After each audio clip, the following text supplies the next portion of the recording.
Hello, I'm here with Paul Newman, and he is going to talk about what he's been doing in his practice and how he was inspired to create his piece for the SGFA Unlocked Centenary Exhibition Show. So, hello, Paul. Hi, how are you? I'm good, thank you. How are you? Good. Yeah, not too bad considering everything. It's been all right. Okay, great. Well, we live on the North Dorset, South Somerset border. We've been here for about 3 years. We've got a place in the middle of the woods, which is really good for me with my interest in trees. And in the last year with lockdown, it's been interesting to go out and make work more locally as well. So you have that thing where you're very often kind of going off to other locations like Dartmoor, or I go back to places in Dorset where I grew up. So you're driving to get there. And I think in the last year I've started to do much more work on my own doorstep. And I've been working on a project in the last 12 months. I've switched to birds. I've not left trees behind, but I'm working with birds at the moment as I'm recording all the species that are in the woods around where we live, that we've observed in the last year. And it's still ongoing. It sort of won't quite let go. So can I guess from this that a lot of the work you do, you actually go out into the woods to see the birds, to see the trees, and do you take your sketch pad with you? Do you create the drawings while you're outside? It's a bit of everything, really. I mean, traditionally, I've always preferred to go for a longer walk and not draw so much in situ. So I've taken photos and then done odd little sketches and then brought it back to the studio and worked it up from there. But I think what's happened in the last year is I've been involved in a couple of projects. I have really thought much more about how much time I spend in situ actually directly observing and how important that is. It's difficult because it's not that I didn't know that it was always important, and it's something that I grew up with and trained with, but I think there's always that desire to kind of go on a walk and go for a walk and see what's around a corner and explore and that kind of thing. So I suppose what's been good about the last year is just slowing down a bit and being a bit more in the moment. Yeah. So what I've done in our local woods is, in our lockdown walks, we're obviously constrained, so just being out for an hour, but you can walk far enough to find things or sense things or hear things. So we will hear and see things in the woods just without leaving the house, without leaving the garden. But I think as you walk at different times of day, and I think those rhythms have been altered in the last year, I have noticed more. I've been lucky enough to see things like cuckoos, albeit fleetingly. But a lot of the birds have come out of encounters. So there were things like seeing a sparrowhawk one night that got trapped in the hedge in the garden because it overshot the feeders. So a lot of the birds have just come from encounters and odd scribbles and notes, and then working things up a bit more when I'm sat here in my. It's funny thinking back to last March, but the first thing that triggered it was I did a walk that was part of a project called Land Links with some artists. We did a synchronized walk. I think it was a Sunday we went into lockdown. I think it was Mother's Day last year. It was the same Sunday, if I remember rightly. And it was a synchronized walk with other artists and other locations. And we all went out I think we set out about 1 or 2 o'clock on the Sunday afternoon. And we had all these prompts on the walk. So you walked for 10 minutes and then you just drew or made observations around what was there as soon as you stopped. Then you walked for another 100 yards. And then there was like a 5-minute prompt, that kind of thing. And so it was quite interesting to kind of be forced to maybe look and note in a slightly different way than your normal aesthetic would lead you to. So we've got several really lovely oaks in the woods right by us, and I'm obviously drawn to those. But this made me look at slightly different things. I just had like a few moments where I was focusing in more on the different birds and their songs. So like we get a lot of jays around here. And there was a dunnock that I encountered in the middle of a farmyard because I had to stop in the middle of this farm as one of the prompts on the walk. And I just had this moment with the dunnock in this ivy, and it just got me thinking about the birds a bit more and how we encounter them and how we identify them, I suppose, which has always been an interest. But I think the last year's just made me focus a bit differently. And then I started to produce these rapid studies. And I think one of the good things about the last year is the way that without having so many exhibitions, we've just had to do other things. Or I think we've played a bit more, gone back to the sort of things we might have done at college where you're just experimenting. I sort of certainly felt I didn't experiment enough before. And I think in the last year that's happened more for me. So it's been good in that respect. Yeah, that's really positive. Have you got any of the rapid drawings there with you? Or? I have a few here, yeah. Was part of the Landlinks project, and we're going to show some of that work in the next couple of months. Fantastic. Nailsworth. So a lot of the birds I produced in the last year I was selling through the Artist Support Pledge, which was another great thing that's happened in the last 12 months and has helped. But yeah, I've got here's a woodpecker that I've just finished. Oh, gorgeous. And that's a pencil on paper. Yeah, there's all I had some a Fabriano sketchbook that was half used from another project. I didn't want to waste the pages, so I just decided to start tearing them out. And I like the idea of them being almost like field notes. That was quite appealing, and just something a bit. Yeah, I think we often think about when we present work that it has to be sort of quite finished, and there's that thing around the presentation. So having it on sketchbook paper was just a nice way of trying to let go and show that it was more in the moment. I've got a goldfinch as well that I worked on, and you'll see there I've left where I've started it from. I've sort of left things in there. How long would it take to do one of those rapid drawings? Because they're very considered. They look really like time-consuming drawings, but are they? What sort of timescale would it take to do that? Well, time's a really interesting thing, I suppose, for everybody in a way. But for me, with my work, I have traditionally done these pieces that take quite a long time to do, like 40, 50 hours. Yeah. And that was the main work that I was producing and showing. And these are all done, they can range from between about half an hour and 2 hours, roughly, normally. But yeah, there is a consideration with someone. So like that, actually that woodpecker, I did go back and rework it. So I did it and just thought, no, this hasn't really worked. So it's really nice to go back to something and just admit that there were things in there that weren't quite right and say, well, let's try and do something else with it. I love the idea as well of it's a rapid drawing, and for you it is a rapid drawing because your normal work would take 40 hours plus, but for a lot of people a half hour to 2 hour drawing would be a completed drawing. So it's quite interesting to hear you talk about it as like a quick sketch version, and then to go back into it. Yeah, it's funny, that whole point of like, when is something finished, when isn't it, when do you let go? And I think with these, yeah, there is a consideration to them. Things have been altered, things have been moved. I'm using an eraser more as well, which I've never really used to use erasers on any of my drawings. I would always do like a very soft under drawing and then work up very carefully and very considered in that respect of not having to rework something. Mm-hmm. But with this, it's sort of going back to that looser mark making and trying to extend or progress your drawing style. I mean, I've always really only, since sort of getting back out with my artwork the last few years, work with graphite and pencil, and normally I'll just show you, I don't know if this will probably all fall out as I hold it up, but no, it's not going to work. But I've got a case with a lot of pencils in. I can just see the end of it where there's an eraser and maybe a pencil sticking out, but yeah, I've got a box with about just like hundreds of pencils and all the different grades in, and various sharpeners and so on. But what I've done in the last year, I could probably show you this more easily actually, started using, they're called clutch or mechanical pencils. Mm-hmm. So I've got quite a few of them, but I'm just using like a 3mm B grade lead. I've just got a lot of them because they keep getting stuck, so you just keep switching to one that's working until you sort the other one out.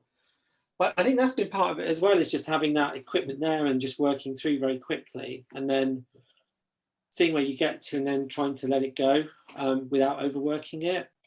So you studied at Falmouth, didn't you? That's right, yeah. So does the very technical approach and sort of draftsman approach come from there, or was it something that predated your studies or came afterwards? No, it was when I was doing my it was when I was doing my GCSEs and A levels in Poole, and it was the teacher I had there, Rob Mauser.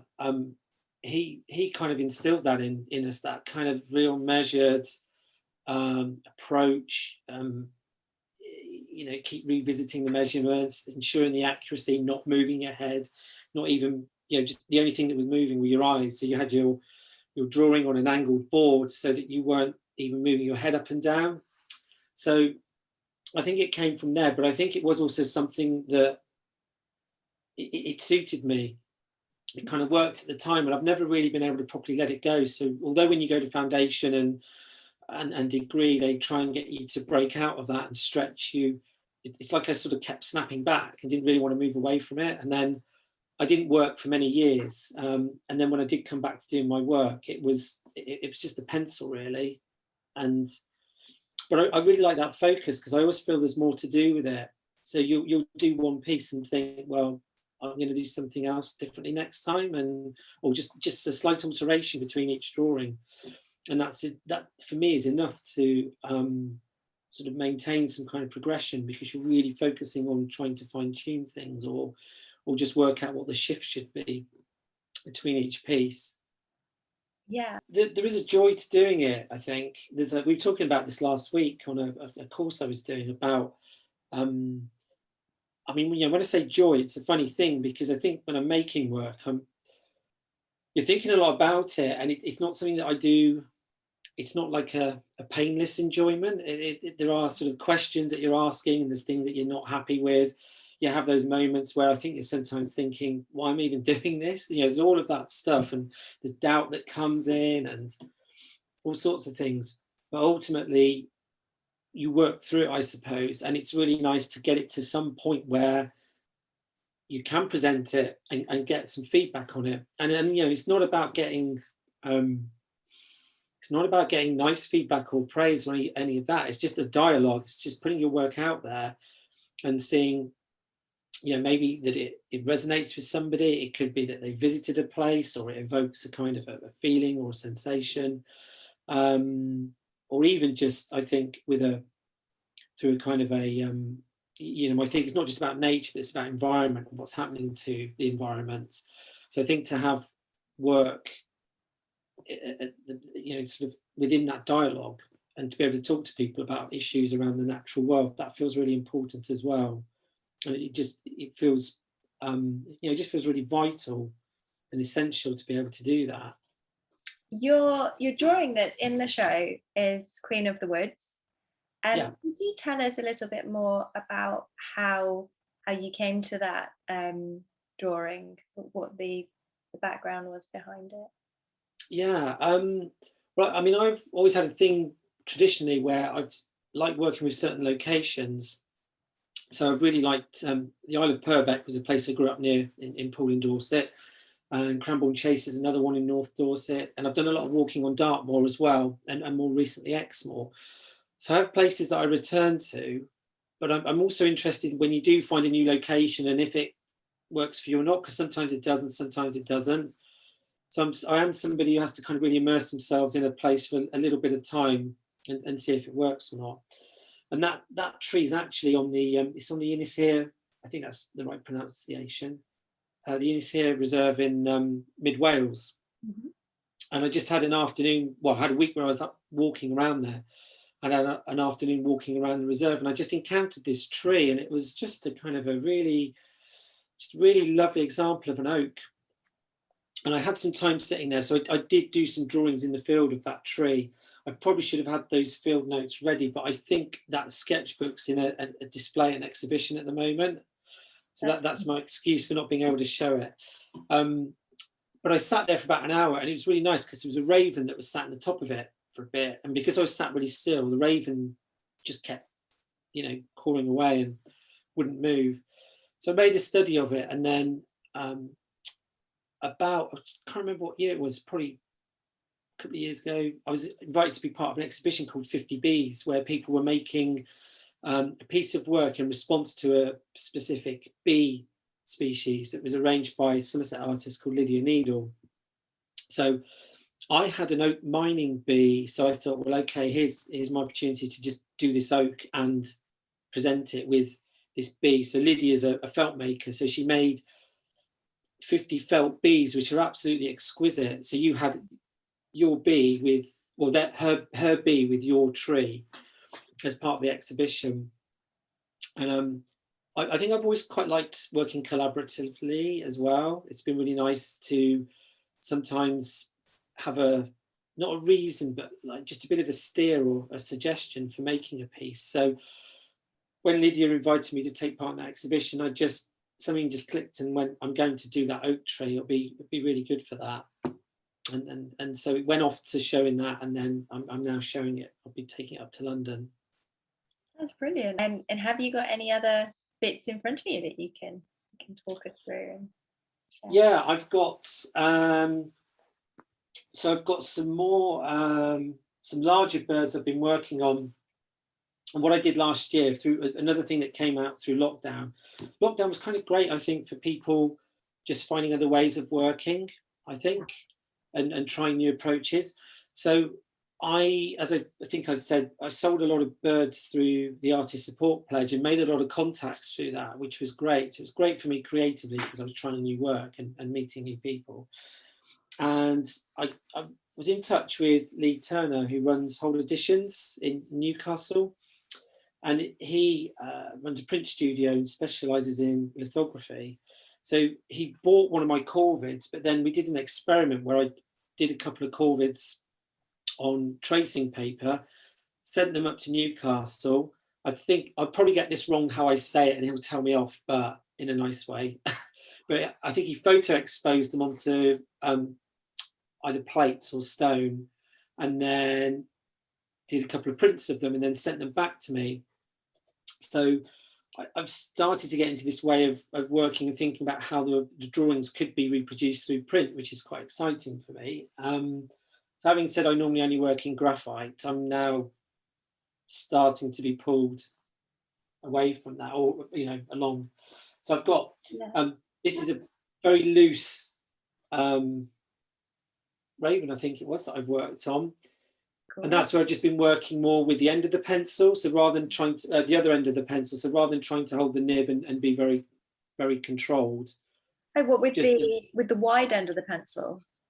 No, just sort of working, rather than working like that on it, I've worked like that. And just, yeah, really kind of quite scuffy and, loose, much, much looser. And then I've got a couple here, which I think might, well, they could stay on tracing paper, or they could then go off and be turned into lithos. So that's I've been really fascinated by rooks. So out of all the lockdown species that I've observed in the last year, which I think is up to about 55 now, rooks have been particularly fascinating. So this is on, that's true. I'll just remove this. Yeah, it's on tracing paper. So that can then be photo exposed and printed if we decide to do that. A rookery just down the road. So I've been there a few evenings observing. I read a lot, well, I read a bit about things to do with nature, different nature writers, just to try and inform my knowledge of the natural world. So that's in a way a part of my process, is to try and understand a bit more about what I'm looking at through, not just through observation, but literature as well. So I've been reading about how they behave. And thinking about all the amazing collective nouns for birds as well. That seems to be, you've got a parliament of rooks. I think there's a murder of crows, a kindness of ravens. I think some of them are interchangeable as well. That's quite beautiful, isn't it? It's quite poetic, all the different plural terminologies for them. Well, it is, and I think that I have that thing as an artist as well, that I'm not really good with words. In the spirit of what we're talking about and experimenting and things going well and not going well, this is the study that I started. And as you can see, I've destroyed half of it. When I first started doing them, I was just trying to experiment more with cross-hatching. And I think that's the thing that I've had with a lot of the rooks, is that I'll just show you another one here.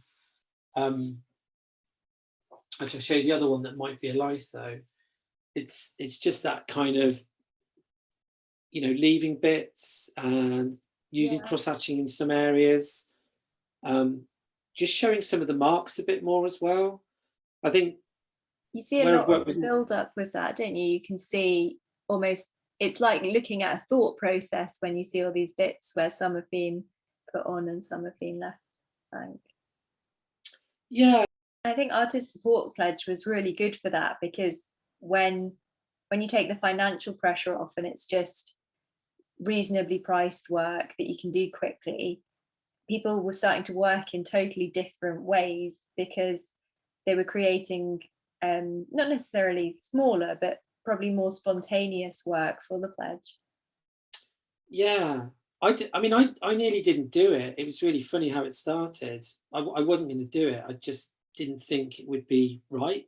Not on any kind of moral judgment, but just a sort of a, oh, I don't know, you know, do I really want to do that? And then somebody, I think I did it after doing 2 or 3 of the birds. Somebody sort of just got me to think about it, and they just started to go out, and then it just gathered momentum, and it was crazy in the end. I think last summer I was getting requests, and, you know, can you do a bird doing a certain thing, and can you make it look like this, which is like, well, probably not. So it is a bit strange about the lockdown situation and moving online, is you start to see your own work through the filters. So you maybe start to work in a square because you know it'll be better for Instagram. Yeah. Have you found that's happened at all, where you've moved away from creating work for a physical space in a scale that people interact with physically, and more towards this digital scale and arrangement? I'm going to say no, but having said that, yeah, maybe with a couple of pieces, only because, well, the funny thing is, years ago, I used to make work in a square format. I just really liked it for some reason. I could never get, do I want to be portrait or landscape with certain things? Because I would do a lot of landscapes, but in a portrait format. I'd sort of do a sweep down from the sky to the kind of foreshore, things like that. And I think I always had this thing about not really knowing which one to do. So I ended up going square. That's before the days of Instagram.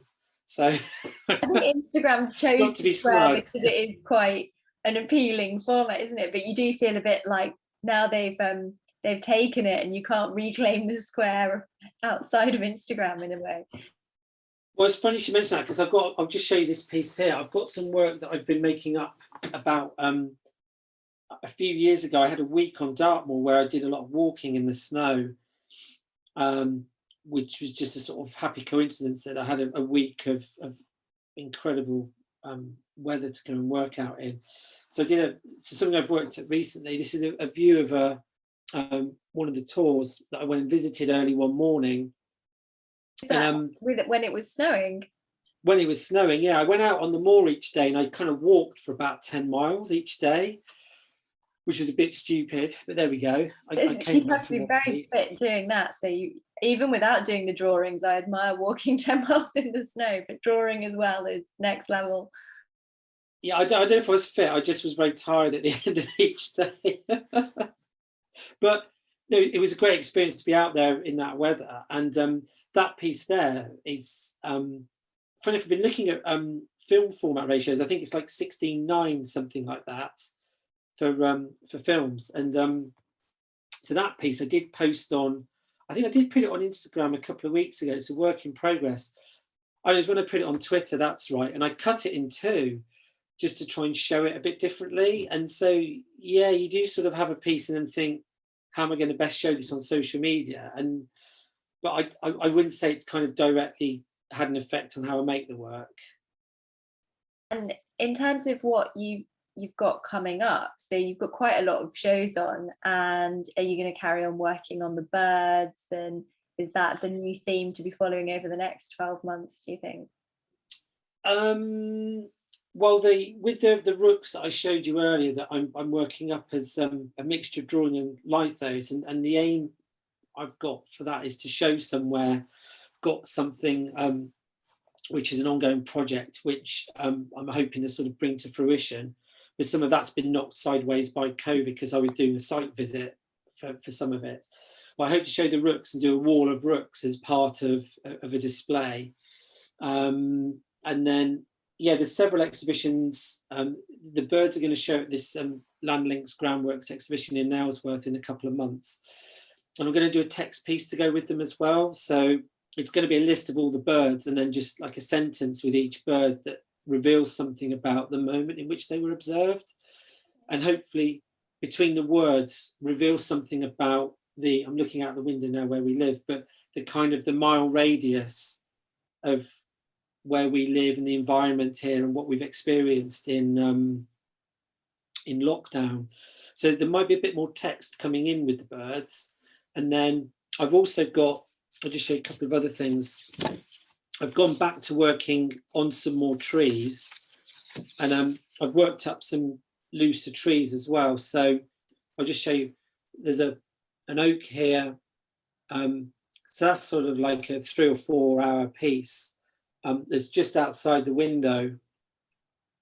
So see this tree every day. And the idea is to just produce a few pieces that are,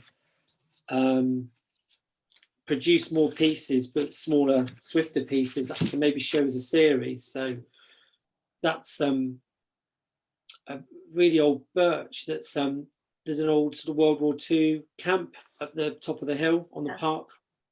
And just behind that, there's a massive old oak. It's like an 800-year-old oak that's falling apart. And so I've got this idea about doing trees that are on sort of borders. I'm quite interested in this idea about borders, because I think where you get borders, you get old stories and sort of the edge of old woods and forests and things like that. This tree here, I'm really awful I need to brush up on my ID skills. I think it was either sycamore or chestnut, but this one was in the grounds of Tyneham Manor. So Tyneham's a village that was evacuated in the Second World War on the Dorset coast. And I was allowed access to the manor house there a few years ago. So I had an escort with the army. And that tree was in the grounds of the garden. So there was just something really, really sad and beautiful about it. And I think, so seeing that tree, I mean, to somebody else, that's just a drawing of a tree. But knowing what that tree is and where it is, there's just that attachment and story to it. And I think it's really nice to be able to produce work and then just say, well, yeah, it's not just a drawing of a tree, there's something else going on there. And also something else as well in terms of its condition, because it has just been allowed now for 70 years to do its own thing. It hasn't been tidied up. It's sort of going, much wilder, I suppose. That's really interesting, and it's strange because you wouldn't necessarily pick it up when you first see it. So it's really fascinating to hear how, I mean, even that you had to be escorted by the army to go and draw that tree. It's a strange idea, isn't it, to need an escort to go and draw a tree?